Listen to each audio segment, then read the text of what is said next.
Okay, now let's just put it all together. Can you give us your perspective on what you mean by reputation risk? So as I was reading a lot of the headlines and a lot of the stories that we've all been regaled with over the last decade or two, the idea of reputation risk started to become prominent. I'd say 2, 3, 4 years ago. The Economist actually had a headline even before that in 2007 calling reputation risk the risk of risks.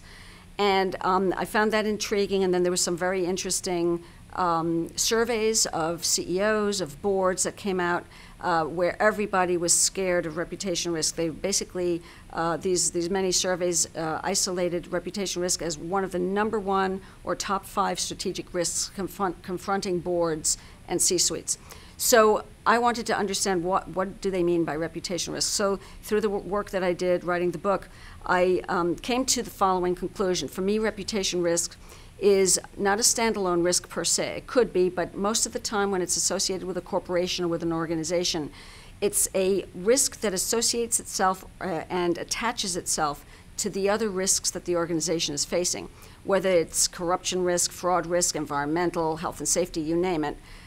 If an organization is not well prepared to face those risks and mitigate those risks, then when the bad event happens, the environmental spill, the corruption scandal, and they're not prepared, they didn't have the programs, they didn't have the internal controls, they didn't have the things that they needed to respond properly to that risk, then reputation risk amplifies the negativity of that risk.